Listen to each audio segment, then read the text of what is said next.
అవకాశం కూడా ఉంది అని చెప్పి న్యాయ నిపుణులు చెబుతున్నారు. ఎందుకంటే రివ్యూ పిటిషన్ సిటీ పోలీసులు వేయబోతున్నారని కూడా సమాచారం అందుతుంది. అయితే బన్నీకి నాంపల్లి కోర్టు 14 రోజుల రిమాండ్ విధించిన సంగతి మనందరికీ తెలిసిందే. అయితే మధ్యంతర బెయిల్ మీద ఆయన బయటకు వచ్చారు. కానీ మధ్యంతర బెయిల్ రద్దవబోతున్నట్లు కూడా సమాచారం అందుతుంది. దీనికి సంబంధించి మరిన్ని డీటెయిల్స్ మా ప్రతినిధి గణేష్ లైవ్ లో అందిస్తారు. ఎస్ గణేష్, చెప్పండి. మధ్యంతర బెయిల్ రద్దయ్యే అవకాశం కనిపిస్తుందని చెప్పేసి న్యాయ నిపుణులు చెప్తున్నారు. మరి దీనికి సంబంధించి మీ దగ్గర ఏమైనా డీటెయిల్స్ ఉన్నాయా? ఎస్, ఎందుకంటే సంధ్యా థియేటర్లో జరిగిన తొక్కిసలాటలోన రేవతి అనే మహిళ వివాహిత మృతి చెందింది. ఆమె కుమారుడు దాదాపుగా ఒక 13 రోజులుగా ఆసుపత్రిలోన చికిత్స పొందుతున్నాడు. అంటే ఆసుపత్రిలోన ఆయన ప్రాణాపాయ స్థితిలో ఉండి ఇప్పుడు మృత్యుతో పోరాడుతున్నాడు.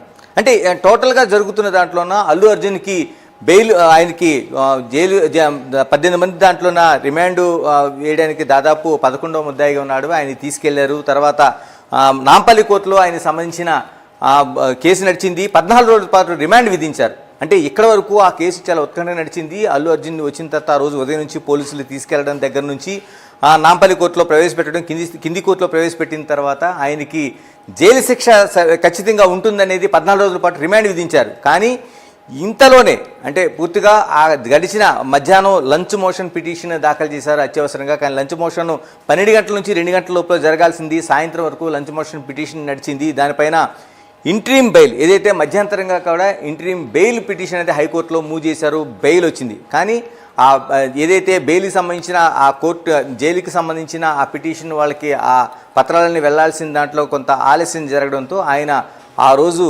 రాత్రి అంతా ఉండి ఉదయం పూట రిలీజ్ అయ్యారు. అంటే ఇక్కడ వరకు జరిగిన దానిపైన పూర్తిగా అనేక మంది నిరసన వ్యక్తం చేశారు. అంటే ఇంత తక్కువ సమయంలో, అంటే ఒక కేసులో ఆ రోజు ఉదయం అరెస్ట్ చేసిన తర్వాత ఆయన నాంపల్లి కోర్టుకి తరలించిన తర్వాత కోర్టులోన ఆయనకి 14 రోజులు రిమాండ్ విధించిన తర్వాత అప్పటికప్పుడు హైకోర్టులో ఇంట్రీమ్ బెయిల్ పిటిషన్ వేయడం ఏంటి, ఆయనకి బెయిల్ మంజూరు కావడం ఏంటి, జైలుకి కొంత ఏదో ఇన్ టైంలో వెళ్ళలేకపోయినా సరిపోయింది కాబట్టి, లేకపోతే ఆయన అప్పటికప్పుడే బయటకు వచ్చే పరిస్థితులు అనేవి ఖచ్చితంగా ఉండేవి.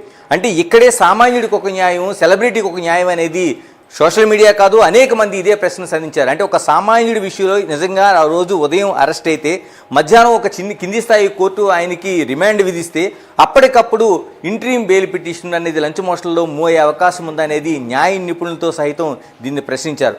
మరోవైపు ఇప్పటివరకు ఆ కేసులో 18 మంది ముద్దాయిలు అనుకుంటూ 11వ ముద్దాయిగా A11గా అల్లు అర్జున్ పెట్టారు. అల్లు అర్జున్ పెట్టిన తర్వాత ఆయన ఇప్పటివరకు కూడా స్క్వాష్ పిటిషన్ వేశారు. అంటే బెయిల్కి సంబంధించిన తనని నాట్ టు అరెస్ట్ అని కానీ లేకపోతే తనను అరెస్ట్ చేయొద్దన్న పిటిషన్ కానీ ఎక్కడా కూడా ఆయన ఎక్కడ వేసుకోలేదు.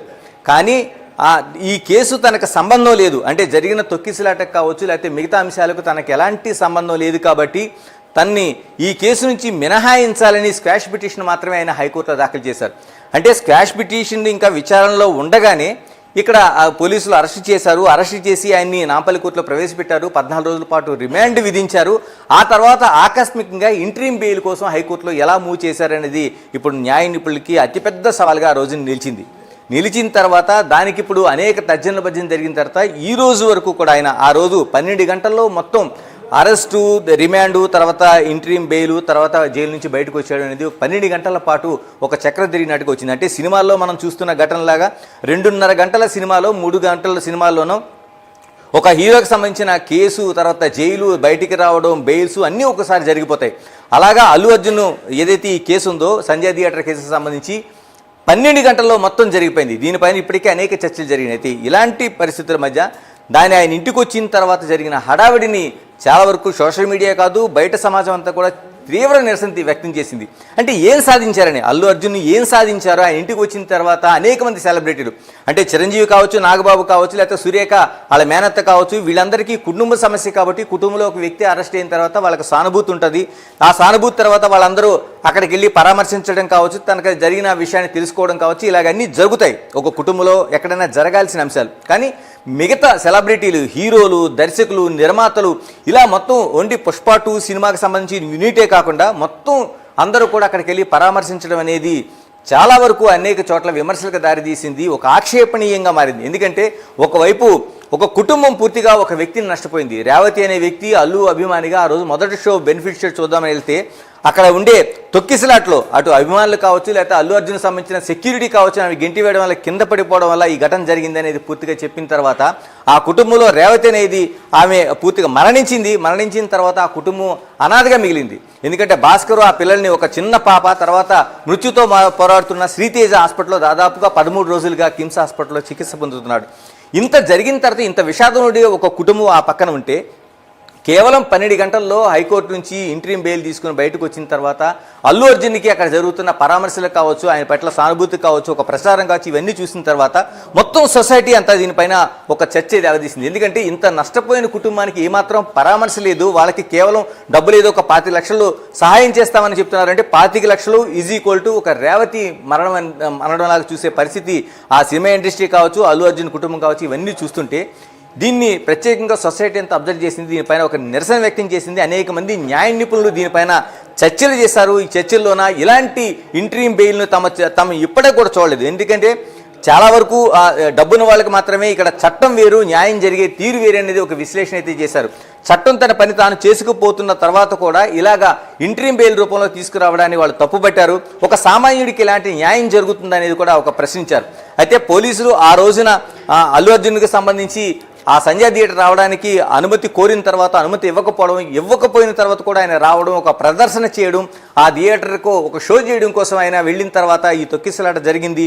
థియేటర్ యాజమాన్య వైఫల్యంతో పాటు ఖచ్చితంగా హీరో అల్లు అర్జున్ అంతమంది మార్బలంతో తన అభిమానులు చాలా మందితో అక్కడ తొక్కిసలాటకి కారణమయ్యాడనేది ప్రధానమైన కారణంగా 105 కేసు అనేది నమోదు చేశారు. ఎందుకంటే ఒక వ్యక్తి ఒక హత్యకు కారకుడిగా మాత్రమే, అంటే ఆ హత్య జరగడానికి ఎంతో కొంత తన పాత్ర ఉందనేది ఇందులో పూర్తిగా నిరూపణ అయ్యే అంశం. ఇన్ని జరిగిన తర్వాత బెయిల్లో వచ్చిన తర్వాత ఇప్పుడు ప్రధానంగా చర్చ జరుగుతుంది.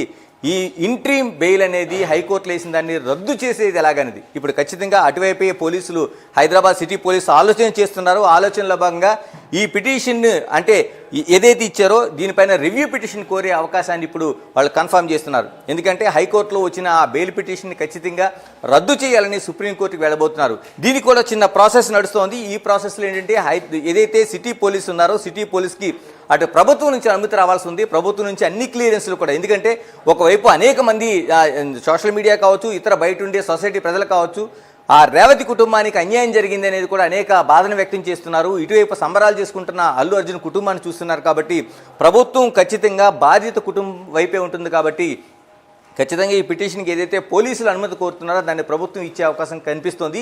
ఇందులో భాగంగానే ఈ 2 రోజుల్లో కూడా ఏదైతే రివ్యూ పిటిషన్ కోరబోతున్నారు, మధ్యంతరంగా ఇచ్చిన ఈ ఇంట్రీమ్ హైకోర్టు బెయిల్ ఆర్డర్ని రద్దు చేయాలని హైదరాబాద్ పోలీసులు వెళ్ళబోతున్నారు. ఇది కానీ వెళ్తే ఖచ్చితంగా ఈ బెయిల్ పిటిషన్ క్యాన్సిల్ అవుతుంది. అల్లు అర్జున్ తిరిగి జైలుకి తీసుకెళ్లే అవకాశము ఏ క్షణంలోనే జరిగే అవకాశం ఉంది.